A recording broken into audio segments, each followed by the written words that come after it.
అయితే నాకు చాలా నచ్చింది. ఎవరు? రాగిణియా? నీలో జెలసీ. నువ్వెంత క్యూట్గా కనిపిస్తున్నావో తెలుసా? అంత జెలస్ ఫీల్ అవుతారు ఎవరైనా? చాలే సాగర్. వెళ్దామా?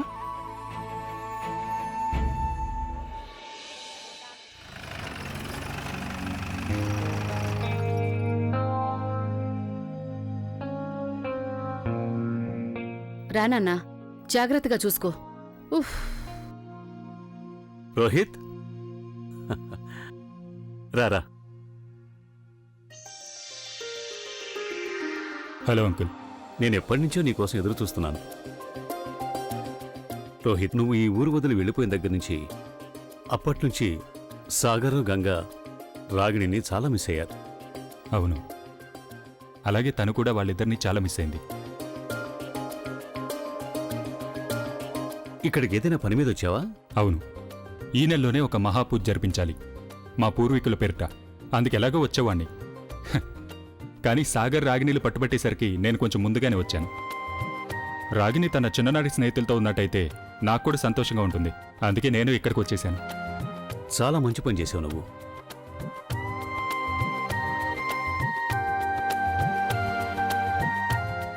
ఇంతకీ సాగర్, గంగ ఎక్కడున్నట్టు?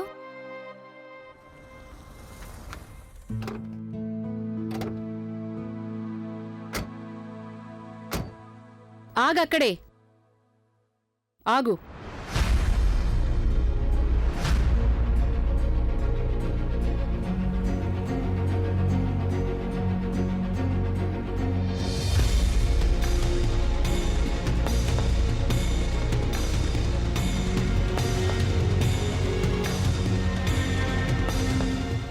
నేను వచ్చేదాకా ఇక్కడే నిలబడి ఉండండి.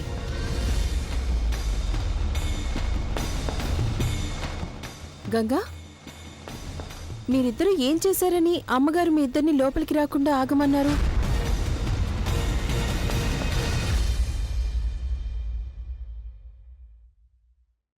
పట్టుకో.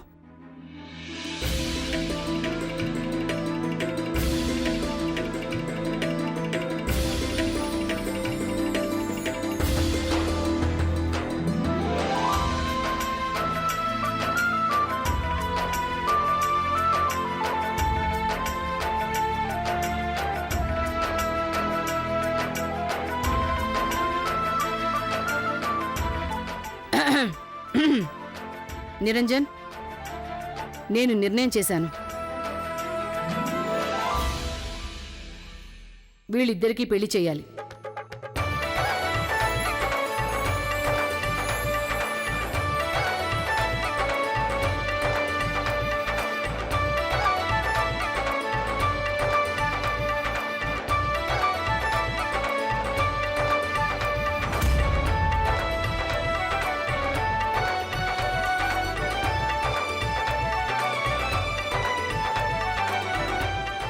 ఇలా రహస్యంగా ప్రేమించుకోవటం నాకేం నచ్చటం లేదు.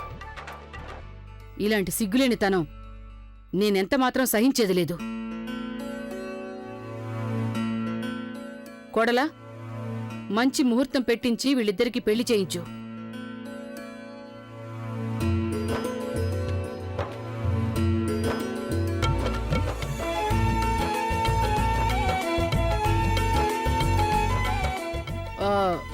వీళ్ళిద్దరూ ఒకటైన తర్వాత చిన్న గంగని నా గదికి పంపించేయండి. గోవిందయ్య గారు, బండ్లో సామాన్లున్నాయి, తీసుకురండి.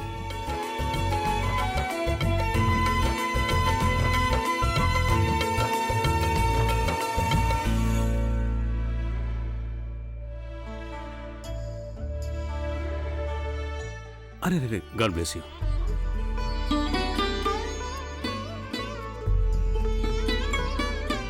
నాన్నగారు, మీకు సంతోషమేనా? చాలా.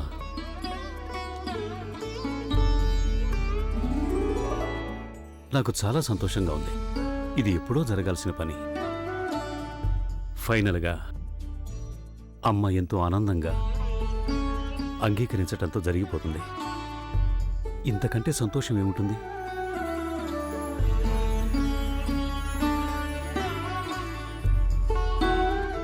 ఇక నువ్వు నువ్వు మా కుటుంబాన్ని, మా అందరినీ నీ కుటుంబంగా భావిస్తూ వచ్చావు. బహుశా మేమే నిన్ను మనస్ఫూర్తిగా సొంతం చేసుకోలేకపోయామేమో. ఇవాల్టి వరకు మా అందరి వల్ల నువ్వు ఎంతగానో అనుభవించిన బాధలకి, కష్టాలకి ఇప్పుడు నేను అందరి తరఫున నిన్ను క్షమాపణ అడుగుతున్నాను. అదేంటి బాబు? ఇక నుంచి నువ్వు ఈ కుటుంబంలో ఒక సభ్యురాలివి.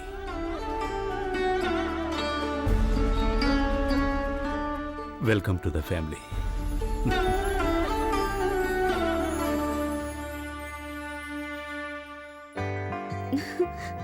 కాబోయే కొడల్ని నన్ను కూడా దగ్గరకు తీసుకునివ్వండి. గంగా,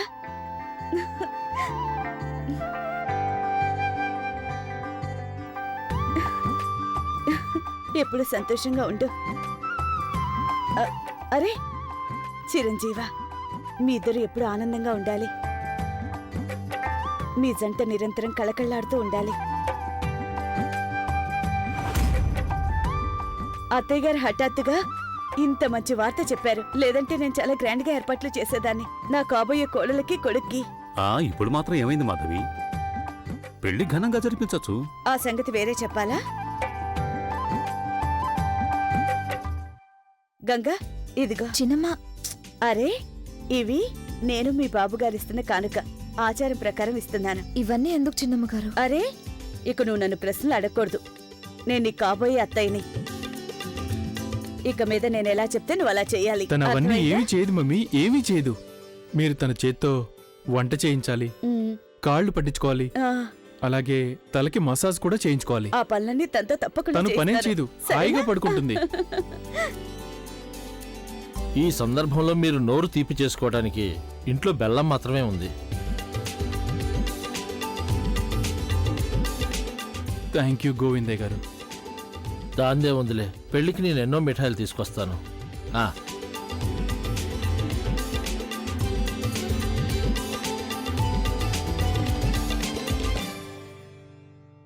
అన్నయ్య, అరే చాలు.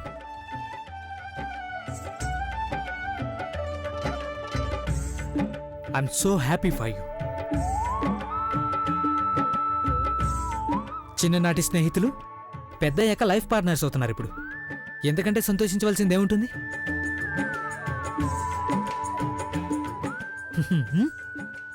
All the best. వదినా, దేవుడు ఇన్నాళ్ళకి నా కోరిక మన్నించాడు. నేనెప్పుడు ఇదే కోరుకున్నాను.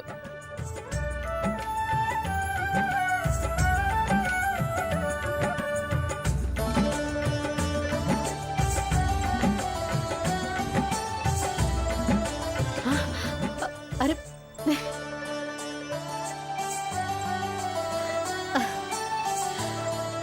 ఆ భగవంతుడు మిమ్మల్ని ఎప్పుడు సంతోషంగా ఉంచాలి.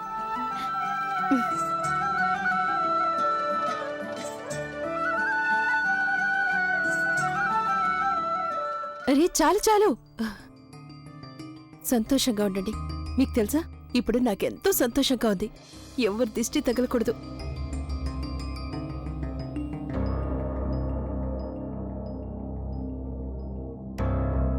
అయ్యో, మీకు గుర్తుంది కదా, అమ్మగారు మిమ్మల్ని రమ్మన్నారు.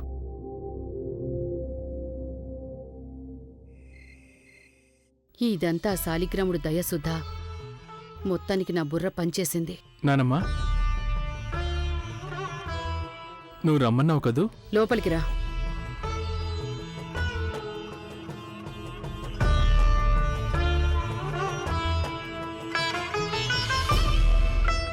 చేయి ముందుకి చాపు.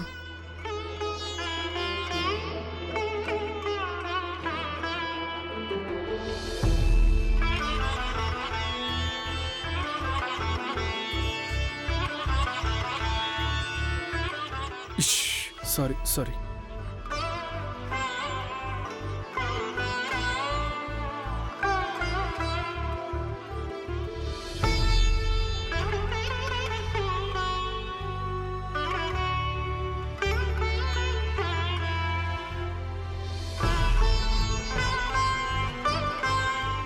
అమ్మగారు ఆ, ఇవన్నీ నేను అది నాకు తెలుసు. ఉన్నదంతా ఇక నీకే సొంతం. అందుకని ఇవి నీ దగ్గరే ఉండి తీరాలి. అమ్మగారు నాన్న పెట్టిన నగలు మీరు వడ్డీ వ్యాపారికి ఇచ్చేశారుగా. ఈ నగలసలు ఆ వడ్డీ వ్యాపార దుకాణానికే చేరుకోలేదు గంగా. అమ్మగారివి జాగ్రత్తగా ఉంచమని నాకే ఇచ్చారు. అయినా నీ సొంతమైన దాన్ని ఆవిడ వేరొకరికి ఎలా ఇస్తారు? అది తను చేసిన అప్పు తీర్చుకోవడానికి.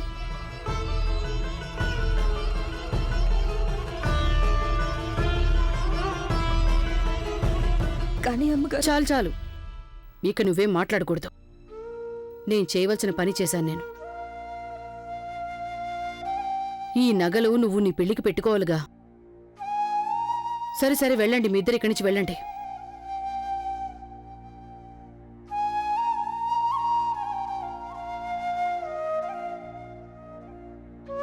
చాలు, నన్ను కూడా ఏడిపిస్తావా? ఇన్ని రోజుల తర్వాత నా జీవితానికి సుఖశాంతులు లభిస్తున్నాయి, అది చాలు. ఉం?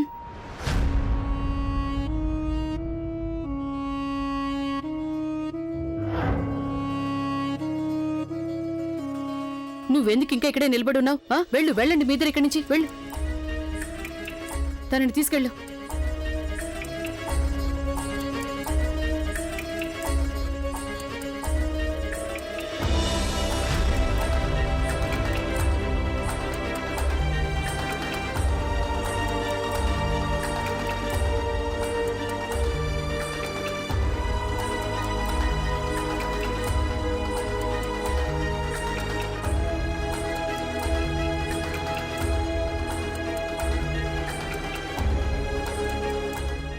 అమ్మయ్యా.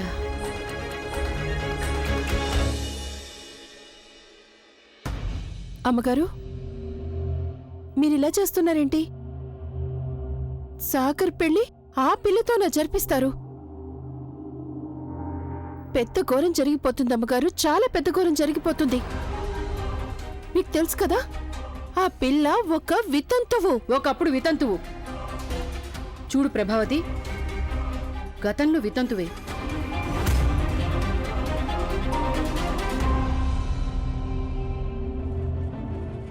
కాని ఇప్పుడు తను సుమంగళనిపించుకుంటుంది. అరే, 7 ఏళ్ల వయసప్పుడు తనకి పెళ్ళయింది. అప్పుడే తన భర్త చనిపోయాడు. ఆ పిల్ల కనీసం భర్త మొహం కూడా చూడలేదు. ఆనాటి నుంచి ఇప్పటి వరకు ఆ పిల్ల వితంతులాగే జీవితాన్ని గడుపుతూ వచ్చింది. తన తలరాతలో ఉన్న బాధలన్నీ అనుభవించేసింది. తను అన్నీ అనుభవించేసింది. ఇక చాలు, అంతే. ఇక ఇప్పుడు వాళ్ళిద్దరూ ఏకమవుతారు. గంగా సాగర్లు ఇక పెళ్లి అనే పవిత్ర బంధంలో కట్టుబడి ఉంటారు. అదే జరగకపోతే అప్పుడు ఘోర అనర్థం అవుతుంది. అలాంటి అనర్థం నేను జరగనివ్వను. సరే అమ్మగారు, మీరెలా అనుకుంటే అలా చేయండి. ఎందుకంటే మీరే ఈ ఇంటి పెద్ద దిక్కు. నేను వెళ్తున్నాను.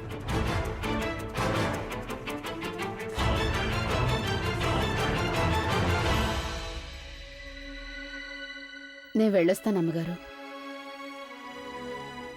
నీ ఉపకారాన్ని నేనెన్నటికీ మర్చిపోను. వచ్చిపోతూ ఉండు.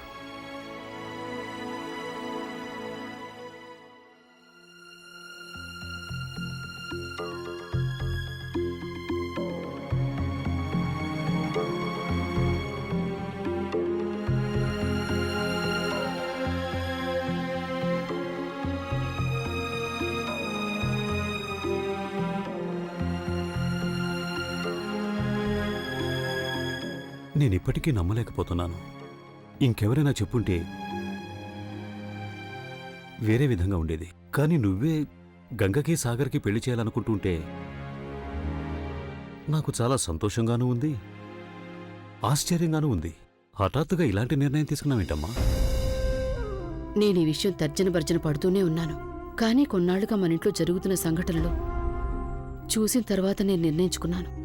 చూడు నిరంజన్, గంగే కదా చిన్నప్పటినుంచి మన ఇంటి బరువు బాధ్యతలు నెత్తిన వేసుకుంటూ వచ్చింది. చూడు, చిన్నప్పటినుంచి గంగ ఎలా చిన్నాని కవచంలా కాపాడుతూ వచ్చిందో. మన ఇంట్లో ఎప్పుడు ఎలాంటి విపత్తు సంభవించినా ఆ పిల్ల ఒక్కతే నిలబడింది. అన్నింటినీ తన నెత్తిన వేసుకుంటూ వచ్చింది. ఆ పిల్ల అయ్యో అని కూడా అనలేదు. మనమంతా చాలా చెడ్డగా వ్యవహరించిన తీరు చెప్పాలంటే ముఖ్యంగా నేను. అందుకు ఆ పిల్ల ఎవరిని ఎప్పుడూ తప్పు పట్టలేదు. ముఖ్యంగా నా విషయంలో ఎప్పుడూ అలా చేయలేదు. బాల్యం నుంచి చిన్నాని ఎంతగానో ప్రేమిస్తూ వచ్చింది. అది మనందరికీ తెలిసిందే. కానీ ఇప్పుడు చిన్నా కూడా తనని ప్రేమించడం మొదలుపెట్టాడు. మనకది అర్థమైంది. కానీ తెలిసి కూడా తెలియనట్టు ఉండిపోయాం. పాపం తను మాత్రం ఏం చేస్తుంది? వాళ్ళిద్దరూ తమ వేరువేరు దారుల్లో వెళ్లటానికి ప్రయత్నించారు. కాని ఇద్దరికీ ఎదురు దెబ్బలే తగిలాయి. అందుకని నేను చెప్తున్నాను నిరంజన్, నేను ఎంతో ఆలోచించి తీసుకున్న నిర్ణయం, నా నిర్ణయం సరైనదే. గంగ ఈ కుటుంబానికి అందరికంటే తగిన కోడలని నిరూపించుకుంటుంది. ఇన్నాళ్లుగా మనింట్లో కనుమరుగవుతున్న సుఖశాంతులు, సంతోషాలు పూర్తిగా నెలకొంటాయి నిరంజన్. మనకి మళ్లీ మంచి రోజులొస్తాయి. శాలిగ్రాముడు తనకి సుఖశాంతులు మళ్లీ ఇస్తాడు.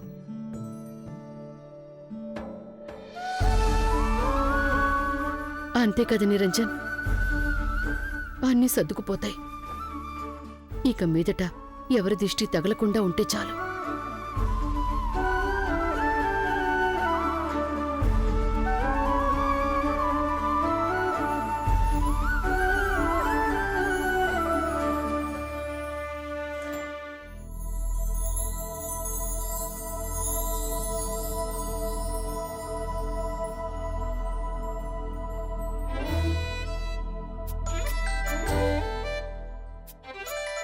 సాగర్, సాగర్, సాగర్, పద ఆడుకుందాం. రాగిని నువ్వు ఉన్నావే, భలే భయపెట్టేసింది తను. భలే, సాగర్ని భయపెట్టేశాను, సాగర్ని భయపెట్టేశాను.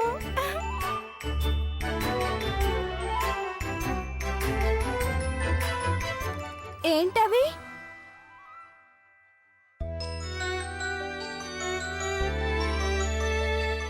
ఇదేమన్నా? ఇవి పెళ్లి కూతురు నగలు.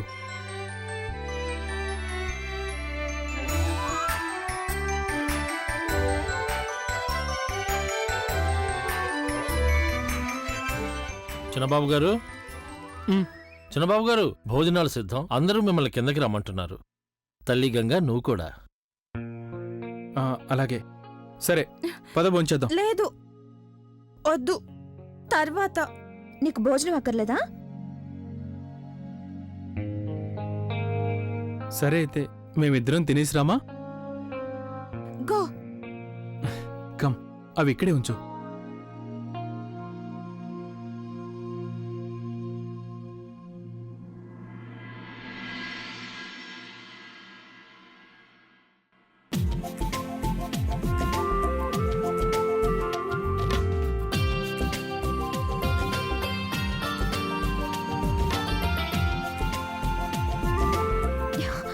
ఏంటి సాగర్ ఇది?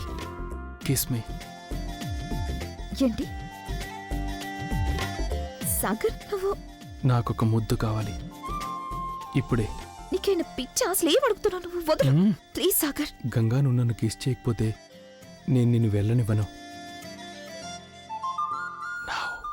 సాగర్, ఎవరైనా చూస్తే బాగోదు.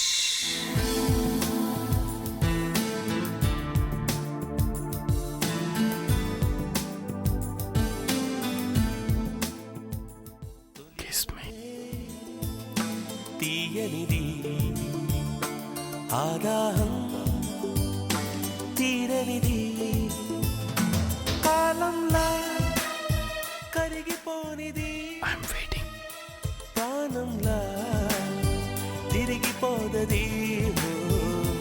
తొలివలమే తీయనిది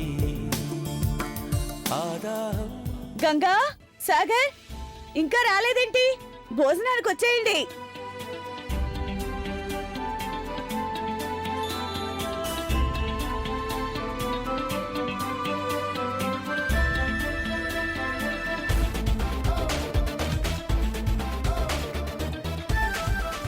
నన్నే గేలి చేసిపోతా.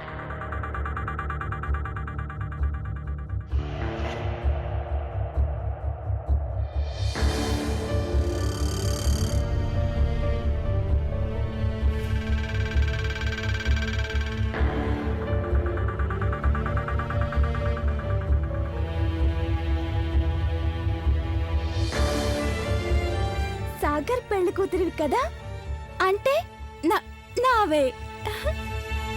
నేనే అవుతాను సాగర్కి పెళ్లి కూతుర్ని. నేనే చేసుకుంటాను పెళ్లి.